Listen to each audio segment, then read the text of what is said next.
You're with Julian on the Brown Note and the happy news. Let's all rejoice. For Barnaby Joyce has taken over again as the leader of the National Party. In Australia, we have a coalition government, which is a bit of a con because it always enables the Liberal Party to get in power. And it's bolstered them amazingly over the years, whereas the Murdoch side of the press was very, very clever early on to demonise the Greens, because if Labour and the Greens had formed a coalition, we might be looking at a very different country, but they managed to sideline and demonise and marginalise the Greens very effectively. Even though they get a much bigger slice of the vote, their policies are actually very reasonable and they're way less crazy than the Nationals. But anyway, Barnaby Joyce, if you don't know him, he is a man with great delusions of grandeur. But he rose to the position of Deputy Prime Minister. Because if you're leaders of the National Party, who get a whopping 4% of the vote and are in coalition with the Liberal government, they give the top position in the National Party the position of Deputy Prime Minister. Unfortunately for Mr. Joyce, he has had some run-ins along the way. We won't even talk about his multi-million-dollar, highly dubious corruption scandals in water deals, but we'll talk about his separating from his wife and mother of his 4 children after he was found to be boinking his young female staffer, about 20 years younger than he is, a blonde staff member. Now, I was talking about this on the show about 6 months before the press actually broadcast it, because everyone knew. There were, in fact, in the town that he lived in, there were apparently people driving around the streets yelling it at him when he was walking about doing his presses. So he had, he separated from his wife in December 2017 after previously going to the electoral polls without actually mentioning it. On 6th of February 2018, the Telegraph reported he was expecting a child with his former communications staffer, Vicky Campion. Malcolm Turnbull called for Joyce to consider his position, but as we all know, no one gets the sack in the Liberal or the National Party for doing anything. But in the end, it was just too much. He couldn't actually sack Joyce because it is actually the rules that the leader of the National Party. But when you've had 4 children by a woman who you've been married to for years and are found out to be boinking your younger female staffer, who, by the way, ended up with an incredible job for about $190,000 a year, which everyone has forgotten about, which wasn't advertised, and in a position that didn't exist before she took the role, that didn't go out to anyone else to interview for, contravening numerous government rules, and no one has ever paid for that. This is when Malcolm Turnbull, the Prime Minister then, one of many to have been rolled, introduced the famous bonk ban amongst his... If it hasn't really had that much of an effect on the Liberal and National Party's treatment of women, has it? This is in 2018. They introduced a bonk ban. And at the same time, Barnaby Joyce's travel expenses were being looked into as well. And Turnbull's office relied on a technicality stating Joyce hadn't breached the ministerial code of conduct when his lover was employed by fellow MPs. Arguing Vicky Campion could not be considered the Deputy Prime Minister's partner at the time. She was actually pregnant at this time. But it was an amazing few months for Barnaby Joyce back at the start of 2018, because he didn't even lose his job over that. Not over the travel expense scandal. He was initially barred from Parliament for potentially holding a New Zealand passport and not being eligible. Not for cheating on his wife. And I should point out, this was one of the main opponents of gay marriage, because he believed in the sanctity of traditional marriage. You cannot make this up. None of that was the reason why he lost his job. The Nationals received a formal complaint alleging Joyce had sexually harassed a Western Australian woman. Joyce's spokesman called the complaint spurious and defamatory. And then after that, he did indeed step down. the National Party investigated the claim of sexual harassment themselves. And even though they investigated it themselves, they still didn't find him innocent. They said that they couldn't decide. So then he stepped down. He stepped down, and he has spent the entire time since white-anting McCormack in the role, his replacement. But Michael McCormack's had a very bad run. So did Barnaby Joyce. Everyone's making out like Barnaby Joyce had a better run. Barnaby Joyce was sacked. Barnaby Joyce was sacked after being accused of sexually harassing a woman, dumping his wife, and getting a female staffer pregnant, and being accused of rorting the travel expenses and being barred from Parliament for not being eligible. So when you look at Michael McCormack being a bit of a blunderbuss when it comes to his tenure in Question Time, where he says the most...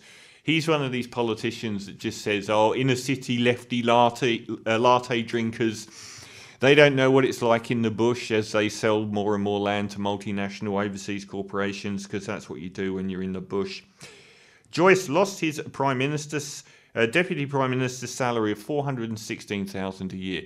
If you haven't heard this man speak and you realise he was being paid that much money, it will make you weep. It will make you understand there is no meritocracy in this country at all. There are people that form bonds in these old boys clubs and rise to the top, and it doesn't matter how incompetent they are. It doesn't even matter if they're accused of rape.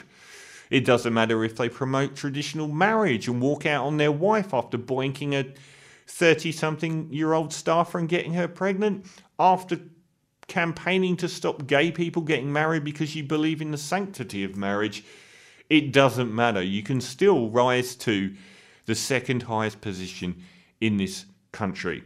There is no such thing as a meritocracy. So he got knocked back down to a 200 grand salary, and then did the ignominious thing of accepting apparently 150 grand for an interview with Channel 7 after asking for privacy and their privacy to be respected. And he spent the last 2 years white-anting Michael McCormack in the background to make sure that he was in a really weak position, because he always wanted his old job back. Yesterday, after telling everybody that he didn't believe that there would be a spill, he won his old job back. The talent pool at the Liberal and National Party is perhaps the shallowest thing in the entire universe. I wonder if it is solely a meniscus. I don't believe there is anything below the surface. You could walk with bare feet across this shallow pool without getting your feet wet. Look at who we've got in power. Third-rate Scott Morrison at number 1. Michaelia Cash, a woman who isn't even the brightest spark in her own cupboard, is now the top legal mind in the country because she replaced someone accused of rape. We really don't have a very good talent pool. But anyway, if you don't know who he is, he said, Joyce said religious schools should be allowed to deny enrolment to transgender students. After the birth of his son Sebastian in 2018, Joyce advocated for changes to the parliamentary rules to allow senators and MPs to hire their spouses and partners and relatives. He denied this could be a conflict of interest. He's opposed to abortion and safe zones outside abortion clinics protecting women seeking reproductive health care. He opposed massive... This is a guy that stands on the farm wearing a farmer's hat. He has gone on about how he hates politics and spent the whole time trying to get his job back as Deputy Prime Minister. And this is how much of a country boy he is. When Barnaby Joyce was leader of the Nationals and Deputy Prime Minister, he repeatedly argued against a banking royal commission. After disturbing evidence emerged after hearings for the Royal Commission into the misconduct in banking, which is a complete con, nothing has happened to them, he said he was wrong and naive. But his most famous position is on global warming. He was rewarded by Gina Reinhardt with a cheque for a few tens of thousands of dollars, which he then gave back after saying, "Hooly dooly." He's one of the biggest opponents to action on global warming, renewable energy, and promoting new coal-fired power stations in Australia. He believes that the way to actually deal with climate change is, he accepts it, but insisting the solution was to respect God. Joyce met Natalie Aberfield at university in '93, and they had 4 daughters. And in December 2017, he separated from his wife after it was announced, and everyone, like me, knew for months that he had been having an affair. But anyway, that's Barnaby. So it's great. It's absolutely awesome to have him back. This is what it means for Scott Morrison. Barnaby Joyce is one of the current crop of right-wing whack job, is the friendly term, politicians in Australian politics to have risen to the top. Now, it's not solely their positions that denote the term right-wing whack job. It's the fact that they are egoists, that their ego so far outweighs their talent or their abilities that you get Scott Morrison as your Prime Minister, a man singularly unsuited to the job with no personal depth or intellectual capacity, who governs by PR and spin. Barnaby is solely about himself. He believes in his heart that he is better than Scott Morrison, and that's where it gets interesting. He doesn't respect Scott Morrison at all. He would have probably been a Tony Abbott fancier, but Scott Morrison, not so much. So now Scott Morrison, after scandal after scandal after scandal, now has 2 of his biggest issues represented on his right shoulder. The Liberal Party's problem with women and climate change, both of which are central issues at the moment in Australia and will be all the way through to the election. Scott Morrison walks 2 tightropes. One foot on one saying that he totally believes in climate change and that Australia is doing everything to mitigate the effects of it, albeit let's not get too hasty.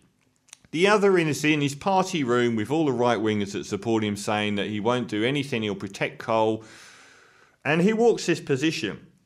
Now he's got someone who is a total egoist, who will not toe the line, who doesn't care about anybody, who doesn't care about the party, who believes he should be leader of the whole country.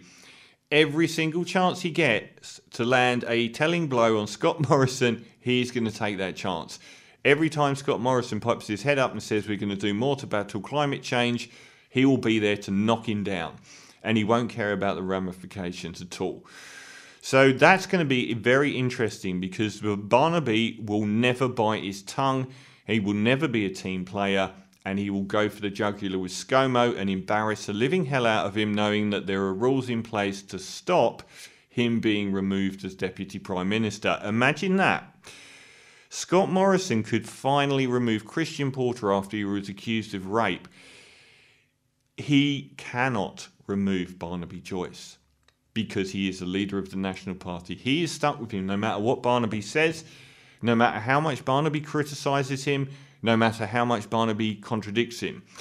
And the other thing is, we are yet to see the impact of the Liberal Party's problem with women on the electorate. The response from the country women's associations, the National Party being a broadly country party, has been incredibly, viciously, acidically to trash Barnaby Joyce and the fact that the National Party have let him back in. It's a trite thing to say, but there are many middle-aged women in these associations for whom their biggest fear is their husband having a midlife crisis and shacking up with some young, in inverted commas, tart, after they've ruined their bodies by having their children and giving them the best years of their life. This is not a stupid concern. I'd be annoyed, more than annoyed. I'll be doing more than cutting up suits, I can tell you. So the fact that he is a traditionalist when it comes to misogyny and the classic far-right liberal view of marriage and of the place of women, and his own treatment has been so hypocritical in his outward defence of traditional marriage, but then his complete ruination of it in his personal life. he is a walking embodiment of the problems that the Liberal Party have with women, and I think that that is going to be a beautiful thing. Scott Morrison is carrying a live hand grenade wherever he goes, and that's a beautiful thing. I recently featured the Can live album, one of the best of their albums, which is saying something, and one of the best releases.